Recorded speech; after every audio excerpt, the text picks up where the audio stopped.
मुसलमान वो सियासी अनार हो गए हैं जिसके लिए तमाम सेकुलर दर बीमार हैं।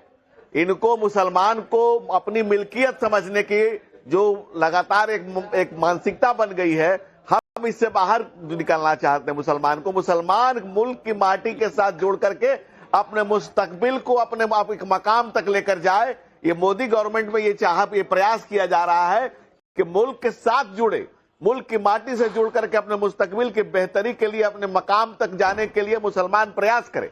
लेकिन ये लोग मुसलमान को बंधुआ मजदूरी कराना चाहते हैं, उनको भय दिखाना चाहते हैं, उनको डरा करके रखना चाहते हैं, अपनी मिल्कियत बनाकर रखना चाहते हैं और सिर्फ वोटर लिस्ट बनाकर रखना चाहते हैं। जो तमाम राजनीतिक दल है सेकुलर गिद्ध हैं, जो मुसलमान को बाजार में मांस की तरह नोच रहे हैं उसको। वो ये नहीं कह रहे हैं कि भाई मुल्क से जुड़ो, खाया वतन का नमक तो यहाँ का आगे बढ़ाओ। हम ये नहीं कर रहे हैं। हम किसी राजनीतिक दल का वोट की राजनीति हम करते ही नहीं है, वोट बैंक बनाने की राजनीति करते ही नहीं है, किसी को जोड़ने घटाने की बात नहीं करते। प्रधानमंत्री नरेंद्र मोदी ने जो नारा दिया, क्या दिया है?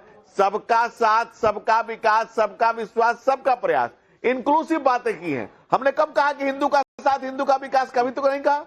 हम सबको लेकर के चलने की बात करते हैं, लेकिन आप सिर्फ मुसलमान मुसलमान मुसलमान, क्या चक्कर है भाई? वो कह रहे हैं कि आपके नेता नमक हराम कहते हैं। उसको डराना चाहते हैं, आप उसको भरमाना चाहते हैं। धनंजय जी बिल्कुल नहीं, कभी नहीं। हम तो ये सबको कहते हैं कि अगर मुसलमान अब्दुल कलाम है तो उसको सलाम है, अगर वीर अब्दुल हमीद है तो उसके लिए हम शहीद हैं, और अगर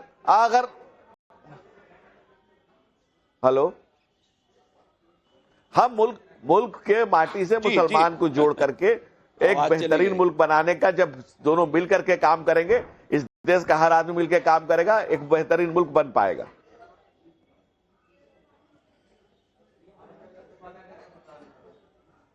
ठीक है सर, ओके। अरुण यादव जी बोलिए सर।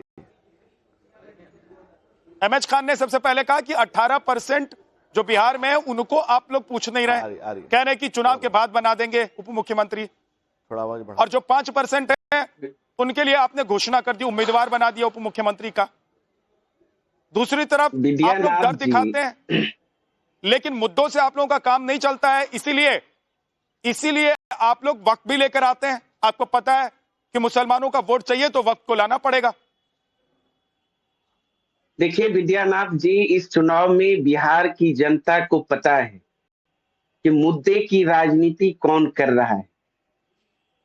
यह स्पष्ट बिहार की जनता जान चुकी है, क्योंकि तेजस्वी यादव जी ही एक ऐसे लीडर हैं जो मुद्दे की राजनीति शुरुआती दौर से करते आए हैं, और इस चुनाव में भी जनता के जो ज्वलंत सवाल हैं उन सवालों को लेकर गए हैं।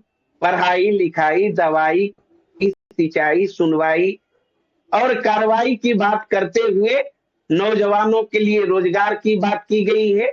महिलाओं के लिए माय बहन मान योजना के तहत 2500 रुपया प्रत्येक माह देने की बात कही गई है। इतने सारे मुद्दे हैं अरुण यादव जी, सिलेंडर देने की बात कही गई है। अगर इतने सारे मुद्दों पर आप चुनाव लड़ रहे हैं तो आपको वक्त कानून को बीच में लाने की क्या जरूरत थी? आपको शहाबुद्दीन के बेटे को मैदान में उतारने की क्या जरूरत थी?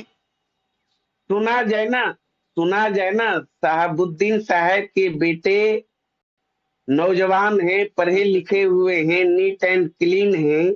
आनंद मोहन और ये जो है आपके आनंद सिंह की तरह AK-47 लहराने वाले में से नहीं है।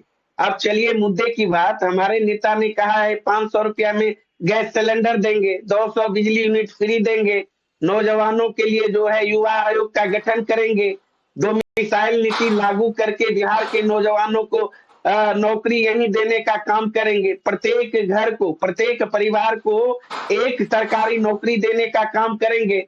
महागठबंधन का स्ट्रक्चर साफ है, हमारा मुख्यमंत्री का भी चेहरा स्पष्ट है, हमारा विजन भी बिहार वासियों के लिए क्लियर है, साझा घोषणा पत्र भी जारी हो चुका है। लेकिन अब ये बात तो आप लोग रोज कह रहे हैं अरुण जी, ये बात आप लोग रोज कह रहे हैं, जनता सुन भी रही है। आपके वादे में कितना दम है, आपका प्लान क्या है, ये आप बता नहीं रहे हैं। दूसरी बात जो सवाल एमएच खान ने उठाया, अगर मायावती मुस्लिम मौलानाओं के साथ, प्रतिनिधियों के साथ बैठक करते हैं, वो MD समीकरण बनाने की कोशिश कर रहे हैं। सवाल ये है कि आप लोग अगर MY समीकरण लेकर चल रहे हैं, मुसलमानों का प्रतिनिधि आप खुद को मानते हैं, तो भाई उनको उनके हक का क्यों नहीं दे रहे हैं? अगर मल्लाह का सुन लीजिए ना। बेटा यानी कि सन ऑफ मल्लाह अगर उप मुख्यमंत्री का उम्मीदवार हो सकता है तो सन ऑफ मोहम्मद को आप उप मुख्यमंत्री का उम्मीदवार क्यों नहीं घोषित कर रहे हैं? आप सुन लीजिए, क्यों वैसे MS पूछ रहे हैं खान आपसे? हो या फिर भारतीय जनता पार्टी के प्रवक्ता या अमित शाह जी, जहां जो सवाल उठा रहे हैं, वो सवाल हमारे लिए मायने नहीं रखता है। मायने रखता है जनता के जो ज्वलंत सवाल है, उन सवालों को लेकर आज हम जनता के बीच हैं। ये सर्टिफाइड ये चारा चंदा चोर लेकर जिसको कोर्ट धंधा ने कह देने दिया कि वाले चारा पार्टी, चोर, ये चारा चंदा चोर, देकर और जो देने नौकरी के वाली बदले पार्टी जमीन लिए हुए गला में घूमने वाला चोर, सिलदर अरुण यादव की घोटाला से पार्टी का ये लेकर चारा चोरों का शौचालय घोटाला तक लगा हुआ है। धनंजय गिरी की पार्टी ने करने का काम किया। ये धनंजय गिरी का एक ऐसा पार्टी है राजपा, ऑन कैमरा पैसा लेते हुए ये चारा चोर की पार्टी है। और मैं नहीं कह रहा हूं ये पैखाना चोर है, कफन चोर है, मंदिर का चंदा खाने वाला है, ये 81,000 करोड़ का कैबिनेट घोटाला उजागर किया। ये बलात्कारी पार्टी का प्रवक्ता है। एक एक करके भाजपा मतलब बड़का झूठा पार्टी। दोनों लोग रुक जाइए, दोनों लोग रुक जाइए, दोनों लोगों का ऑडियो डाउन कर दीजिए। की जरूरत नहीं है। दोनों लोगों का ऑडियो डाउन कर दीजिए। तारिक खान साहब, मायावती एमडी समीकरण बनाने की कोशिश कर रही हैं, आप पीडीए समीकरण लेकर चल रहे हैं। सवाल यह है कि क्या देश में मुद्दों की राजनीति, आप लोगों के पास मुद्दे जो थे वो सब धराशायी हैं, इसीलिए अगर मायावती एमडी समीकरण बनाने की कोशिश कर रही हैं तो आप लोगों को इस बात का डर सता रहा है कि अगर उधर से एमडी समीकरण से पीडीए की लड़ाई होगी तो हार तो पक्की है। देखिए, किसी भी पार्टी को किसी एक वर्ग से सिर्फ जोड़ना मुझे लगता है गलत है। मैंने सबको सुना, मुझे उम्मीद है कि मुझे भी समय मिलेगा बोलने का। अब आप कह दें कि अमित शाह साहब कश्मीर गए थे, मुसलमानों को ईद में और मुहर्रम में 2-2 सिलेंडर बांट रहे थे, तो वो कौन सा फैक्टर था? बौद्ध का फैक्टर था बी, या सी क्रिश्चियन के लिए फैक्टर था, या एच हिंदू के लिए फैक्टर था? कौन सा फैक्टर के लिए वोट मांग रहे थे? किसके लिए सिलेंडर बांट रहे थे? मुसलमानों को ना। वहां मुसलमान को जाकर आप सिलेंडर बांट रहे थे क्योंकि वहां मुसलमान का आपको वोट चाहिए था। और यहां आपको क्या करना है? यहां हिंदू मुसलमान का एक डिवाइड खड़ा करना है। 43.52%, 43.52% यूपी 2024 लोकसभा के चुनाव में वोट मिला इंडिया अलायंस को। 14%, 15% मुसलमान है। चलिए पूरा मुसलमान दे दिया, बाकी लोग कौन है?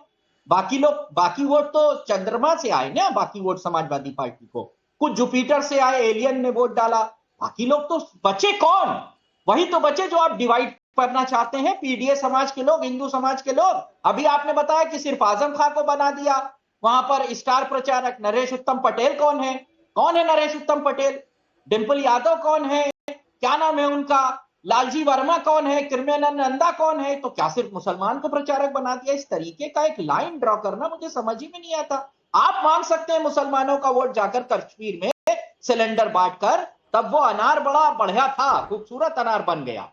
अब जब वही कोई और काम कर ले तो उसको आप बीमारू अनार कहते हैं। ये बात कतई भी समझ में नहीं आती। वोट मांगने का अधिकार आपका भी है, हमारा भी है। मुद्दों पे लड़िए, रोजी पे लड़िए, रोटी पे लड़िए, कपड़े पे लड़िए, किसान पे लड़िए, मगर हिंदू मुसलमान पे लड़ाकर ही 2 से 302 तक पहुंचने वाले लोगों के पास और कोई पिच पे हरी घास नहीं दिखाई देती है। सिर्फ एक ही जगह घास दिखाई देती है जहां हिंदू और मुसलमान को बांटकर, उनको काटकर कहते हैं इनके नेता कि अपने इलाके में ये सर्वधर्म संपन्न की बात कर रहे हैं, सबको साथ में लेकर चलने की, कि सुअर पाल लो ताकि मुसलमान आपकी सोसाइटी में ना रहे।